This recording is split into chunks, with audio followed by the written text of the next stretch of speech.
Guardé el sobre en la parte más profunda de mi closet, escondido detrás de los abrigos de invierno que casi nunca uso en esta ciudad. Era un sobre sencillo, color manila, sin nada especial por fuera. El tipo de cosa que cualquiera podría ignorar.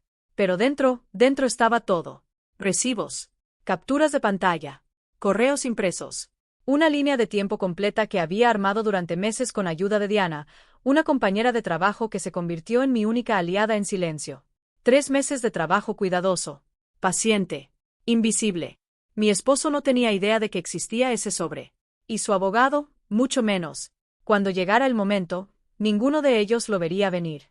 Pero me estoy adelantando. Primero, debo contarte cómo empezó todo. Me llamo Camila.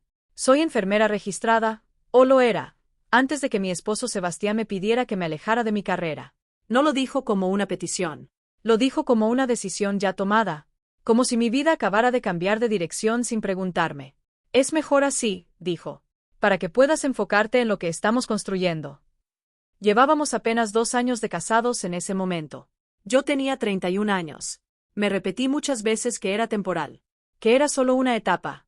Me lo creí, porque era más fácil que cuestionarlo. Sebastián era de esos hombres que entran a un lugar y lo dominan sin decir nada. Socio principal de una firma de inversiones en la ciudad, oficinas de piso de mármol, recepcionistas con sonrisas entrenadas, trajes que costaban más de lo que yo ganaba en meses.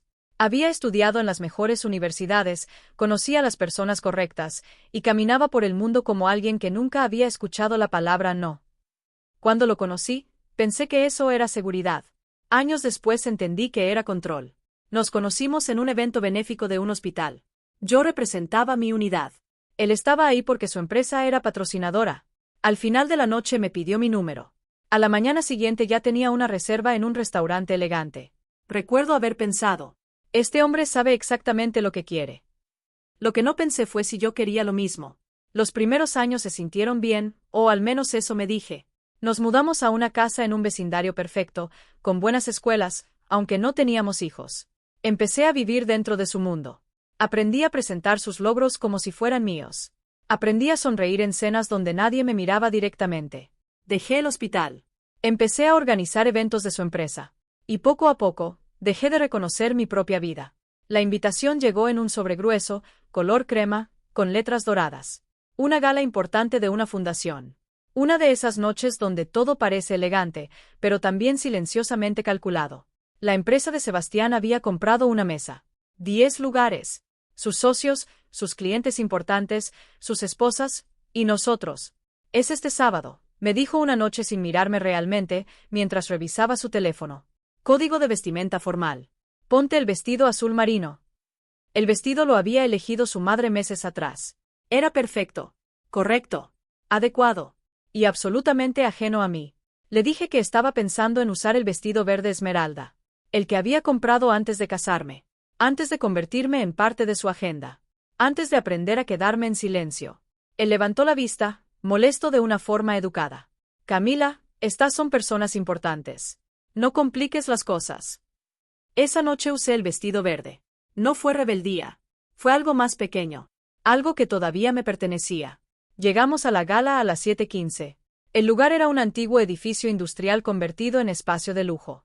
Luces colgantes, flores costosas, paredes de ladrillo artístico. Todo diseñado para parecer espontáneo, pero no lo era. Reconocí a los socios de Sebastián. Roberto y su esposa Julia, y Tomás Rivas, el hombre que manejaba las cuentas más grandes de la firma. Tomás nunca me hablaba directamente. Ni una sola vez en años. Sebastián me guió con la mano en mi espalda. No era un gesto de cariño. Era una forma de dirección. Ahí está, dijo Roberto al verlo. Los hombres se saludaron con ese ritual extraño de manos, hombros y sonrisas medidas. Julia fue la única que me miró de verdad. Te ves hermosa, Camila, me dijo. Y le creí. Tomás apenas me miró. Su atención volvió a Sebastián de inmediato. Ya estaba acostumbrada a eso. Me senté entre Julia y la esposa de un cliente que no paraba de hablar de triatlones y proteínas. La escuché con atención. Eso era algo que siempre había sabido hacer, escuchar. Incluso cuando ya nadie escuchaba a cambio. La cena fue perfecta. Sonreí en los momentos correctos. Hablé lo necesario. Desaparecí lo suficiente. Pero en el postre, algo cambió. Sebastián se inclinó hacia Tomás y dijo algo en voz baja. Tomás se rió. Roberto también. Luego todos rieron. Y entonces Sebastián se recostó en su silla. Me miró, No como esposo, sino como quien evalúa un objeto en una mesa. ¿Sabes?, dijo él, mirando más al grupo que a mí, le pedí que usara el vestido azul, y apareció con eso. Hizo una pequeña pausa, con una sonrisa leve. Después de 7 años, uno pensaría que ya entiende cómo funcionan estas cosas. El silencio en la mesa fue inmediato. No ese silencio cómodo de una cena elegante, sino ese otro, el que aparece cuando todos escuchan algo incómodo, pero nadie sabe dónde mirar. Sentí como se me subía el calor a la cara. No fue gradual. Fue como cuando sales de un lugar caliente a un aire frío de golpe. El cuerpo lo entiende antes que la mente. Debajo de la mesa, la mano de Julia tocó mi brazo. Un gesto pequeño, discreto, pero suficiente para recordarme que no estaba completamente sola. Tomás miró hacia otro lado. Brooke descubrió de repente que su celular era lo más interesante del universo. Y alguien, no recuerdo quién, tosió como si eso pudiera borrar el momento. Sebastián siguió hablando, como si nada hubiera pasado. Como si no acabara de colocarme en medio de la mesa como un comentario público. Me levanté. Voy al baño, dije, Con una voz que sonaba normal. Demasiado normal. Caminé hacia el baño con pasos tranquilos. Medidos. Como si todo estuviera bien. Como si no se hubiera roto nada dentro de mí. Cerré la puerta del baño y me quedé frente al espejo. El vestido verde esmeralda. Los aretes de perlas de mi abuela. Mi cara intentando no colapsar. Abrí el agua fría y dejé que corriera sobre mis muñecas. Un gesto automático. De hospital. De supervivencia. Pensé en el sobreescondido en mi closet. En todo lo que había guardado ahí. En todo lo que Sebastián no sabía. Y por primera vez en la noche, no pensé en la vergüenza. Pensé en el plan. Regresé a la mesa. Y quiero decirte que lo peor de la noche ya había pasado. Pero no fue así. Casi al final del evento, mientras el director de la fundación daba su discurso, el celular de Sebastián se iluminó sobre la mesa. Una vez. Luego otra. Lo tomó. Leyó la pantalla. Y se levantó. Es importante, dijo sin mirarme. Ni una explicación. Ni una disculpa. Solo se fue. 20 minutos. Eso fue lo que desapareció. Cuando volvió, ya no era el mismo. No estaba relajado. No estaba social. Tenía esa tensión en la cara de alguien que acaba de recibir información que cambia el equilibrio de todo. Se sentó. Dejó el celular boca abajo. Y no dijo nada más. La noche terminó así. Con sonrisas falsas. Despedidas educadas. Y preguntas que nadie hacía en voz alta. En el auto, el silencio duró 10 minutos. Solo luces de la ciudad pasando por la ventana. Finalmente habló. Tenemos que hablar. Y entonces habló, mucho.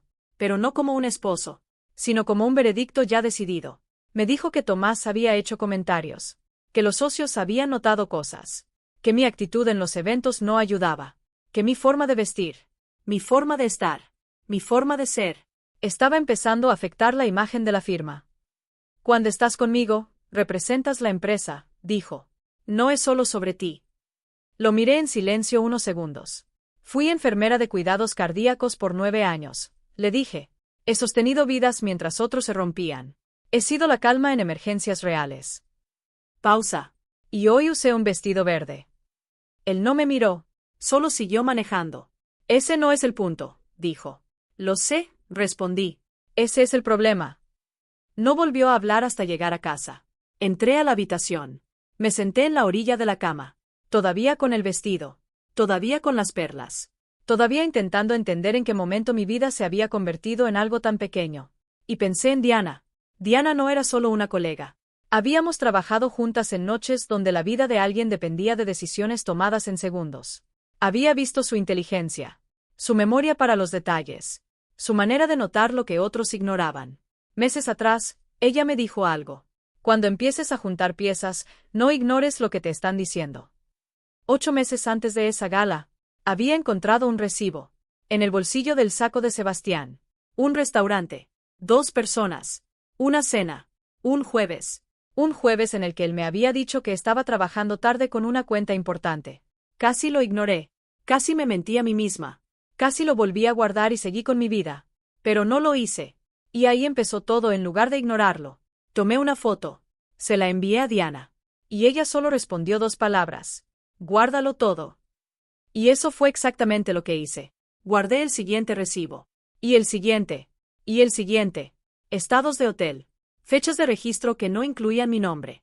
Pagos repetidos. Patrones que al principio no querían decir nada, hasta que empezaron a decirlo todo. Un jueves. Siempre jueves. Una notificación en su teléfono. Un nombre desconocido. Un tono que no era de trabajo. Pequeños fragmentos. Suficientes para alguien que sabe observar. El calendario de Sebastián cambió. Una reunión llamada Alcott Prep desapareció. Y en su lugar apareció una sola letra. A. Su celular dejó de cargarse en la mesa de noche. Ahora lo dejaba en su oficina. Con la puerta cerrada. Yo no era investigadora. Era enfermera. Pero en enfermería aprendes algo muy importante. No siempre tienes toda la información. Y aún así tienes que actuar. Porque esperar demasiado puede costarte todo. Yo llevaba 8 meses leyendo esa historia. Y ya sabía qué era. También sabía del acuerdo prenupcial. Sebastián lo había presentado 2 semanas antes de la boda. Con la misma calma con la que decía todo. Esto es lo que hay. Su familia tenía dinero. La mía era estable, pero no comparable. El acuerdo era claro. Frío. Legal. Perfecto.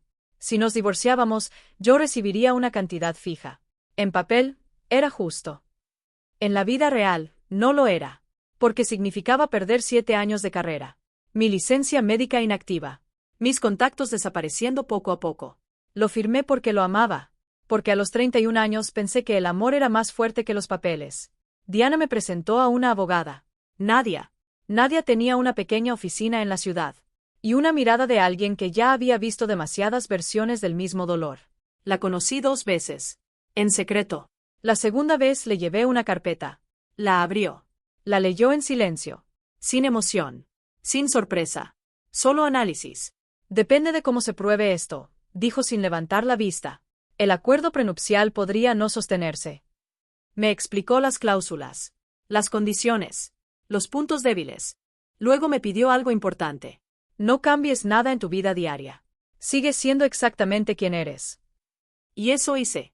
Durante 3 meses más. Después de la gala, llamé a Nadia a las 6 de la mañana. Desde la cocina. Sebastián seguía dormido.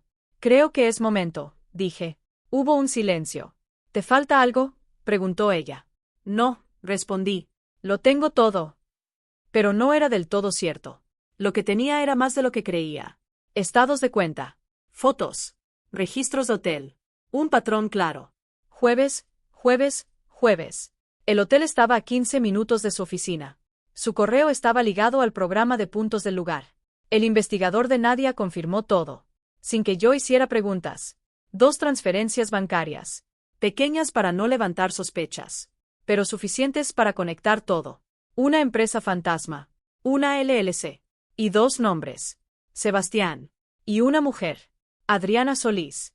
Una asociada junior de una firma rival. La A del calendario. Pero eso no era lo más importante. Lo más importante era otro documento. Uno que encontré por accidente. En su oficina. Buscando papeles del seguro del auto después de un pequeño choque. Un documento que no estaba ahí para ser encontrado. Y que cambió todo era un borrador de acuerdo. Entre Sebastián y sus 2 socios principales. Un documento de reestructuración de acciones dentro de la firma. Fechado apenas 4 meses antes. Y mi nombre aparecía ahí. No una vez. En una cláusula. Tuve que leerla 3 veces para entenderla. Cuando nos casamos, Sebastián había usado parte de mis ahorros. Mis ahorros de 9 años como enfermera. El dinero del acuerdo tras el accidente de mi padre. Dinero que yo había llevado al matrimonio con confianza. Me dijo que era una inversión. Me dijo que estaría a nombre de ambos. Pero la verdad era otra. Los documentos originales de la sociedad, los que yo nunca había visto, mostraban que sí, mi aporte estaba registrado. Pero el borrador de reestructuración decía algo diferente. Sebastián y sus socios estaban reorganizando la empresa. De una forma legal. Silenciosa. Calculada. Una forma de eliminar cualquier derecho que yo pudiera tener sobre esa inversión. Antes incluso de un divorcio. Nadia leyó el documento en silencio durante mucho tiempo. Luego levantó la vista. Camila, déjame hacer mi trabajo. Por favor, le respondí. Sebastián fue notificado un miércoles por la mañana. 3 semanas después de la gala. Yo no estaba en casa. Estaba en el departamento de Diana. Sentada en su cocina. Con una taza de café caliente entre las manos. Su teléfono mostraba la hora con una precisión incómoda. como si también supiera que algo importante estaba pasando. Sebastián me llamó 11 veces. Entre las 9 y las 10 de la mañana. Yo veía la pantalla encenderse y apagarse. Encenderse y apagarse. Y por primera vez, no sentí miedo. Sentí claridad. Lo llamé a las 10:30. ¿Qué es esto?, dijo. No era una pregunta. Era su forma de hablar. Es una demanda de divorcio, respondí. Mi abogada es Nadia Patterson. Sus datos están en los documentos. Silencio. El prenupcial, dijo. El prenupcial tiene una cláusula de conducta, le respondí. Sección 7, párrafo 3. Tu abogado puede revisarlo con ella. Otro silencio. Más pesado. Camila, lo de la reestructuración de la empresa también se va a revisar. Hubo una pausa. Me llamó por mi nombre. Pero esta vez, sonó diferente. Ya no era control. Ya no era seguridad. Era incertidumbre. Algo que antes nunca había escuchado en su voz. Y por primera vez en mucho tiempo. No me movió. Me quedaré en lo de Diana por ahora, dije. Por favor, envía todo a mi abogada. Y colgué. Diana me dio otro café. Se sentó frente a mí. Sin preguntas. Sin presión. Solo presencia. Y eso era exactamente lo que necesitaba. El proceso duró 7 meses. Al principio, el abogado de Sebastián fue agresivo. Sebastián también. Ninguno de los dos entendía todavía lo que había en mi contra. La cantidad de evidencia. La estructura. La precisión. La cláusula de conducta fue discutida durante semanas. Nadie estaba lista para todo. Cada argumento. Cada intento de defensa. Cada giro legal. Ella no improvisaba. Ya había vivido algo parecido. En otra vida. Con otro hombre. Y eso la había convertido en alguien imposible de sorprender. Pero lo que cambió todo fue la reestructuración de acciones. Cuando el equipo de Nadia presentó los registros originales de mi aporte, el borrador de reestructuración, la línea de tiempo completa, el abogado de Sebastián pidió un receso. 3 horas. Cuando regresaron, la sala ya no era la misma. Algo había cambiado. No se dijo, pero se sintió, como cuando el mar baja y deja la playa expuesta. El acuerdo final no fue lo que decía el prenupcial. Fue otra cosa. La valoración original de la empresa fue restaurada. Mi aporte fue reconocido. Y se incluyó un acuerdo de mantenimiento negociado por Nadia. No era venganza. Era equilibrio. Restauración. Salí de la oficina de mediación una tarde de octubre. Los árboles del patio estaban cambiando de color. El aire era frío. Por primera vez en meses, respiré sin peso en el pecho. Diana estaba esperándome junto al auto. Bueno, dijo. ¿Se terminó?, respondí. Ella asintió. Como si siempre lo hubiera sabido. La semana siguiente llamé al hospital. La semana después, al colegio de enfermería. Empezaba otra vida. Reactivar una licencia médica no es fácil. No es rápido. Y definitivamente no es cómodo. Pero es posible. Y yo siempre había sido buena para moverme dentro de sistemas difíciles. Sistemas que parecen hechos para desgastarte. Mi antigua supervisora de la unidad cardíaca se llamaba Ruth. Una mujer firme, directa, de esas que no olvidan a la gente que trabaja bien, incluso si se fue. Ella me había mandado una tarjeta cada Navidad durante 7 años. Incluso cuando yo ya no respondía. Incluso cuando mi vida había dejado de parecer mía. Cuando le conté que quería volver, solo dijo: siempre supe que regresarías. Yo respondí: debería haber vuelto antes. Y ella, sin dramatizarlo, dijo: estás aquí ahora. Eso es lo que importa. Volví un lunes por la mañana. Conduje hasta el hospital en un auto que ya era solo mío. Sin permisos compartidos. Sin rutas ajenas. Estacioné en el mismo lugar de hace años. El mismo camino. Las mismas puertas automáticas. Y cuando entré, el olor me golpeó de inmediato. Antiséptico. Café. Y algo más. Algo humano. Y por primera vez en mucho tiempo.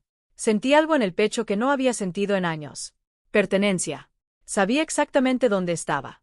Y lo más importante, sabía exactamente quién era.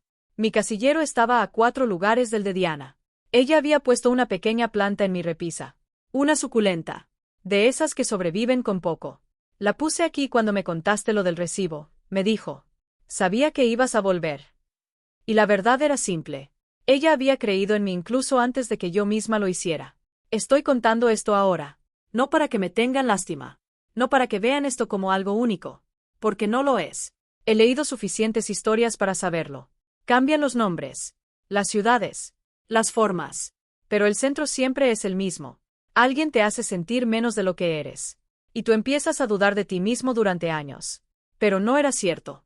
Nunca lo fue. Lo que quiero que entiendas, si algo de esto te queda, no es el divorcio. No es el dinero. No es el folder. No es la estrategia. El centro de esta historia fue un momento. Un día en el baño del hospital. Durante mi primera semana de regreso. Me estaba lavando las manos antes de un procedimiento. Y me miré en el espejo. Y me reconocí. No la versión que fue moldeada. No la versión que tenía que usar el vestido azul. No la versión que se adaptó para encajar en la vida de alguien más. Sino la original. La que existía antes. La que sobrevivió debajo de todo eso. La enfermera. La que sabía qué hacer cuando todo se rompía alrededor. Y entendí algo muy simple. Nunca dejé de ser eso. Ni siquiera cuando lo olvidé. Ni cuando me hicieron dudar. Ni cuando me redujeron. Ni cuando intentaron redefinirme. Esa identidad no necesitaba permiso. No necesitaba validación. No necesitaba ser reconocida por nadie más. Solo necesitaba ser recordada. Si estás viendo esto desde tu propia mesa de cena. Desde tu propio silencio. Desde tu propia historia donde alguien te hizo sentir menos. Quiero decirte algo claramente. Tú ya lo sabes. Ya sabes quién eres. Solo lo olvidaste un poco. No necesitas el caso legal. No necesitas la prueba. No necesitas el final perfecto. Solo necesitas volver a ti. A lo que eras antes de que alguien más empezara a hablar más fuerte que tu propia voz. Empieza ahí. Todo lo demás se reconstruye solo.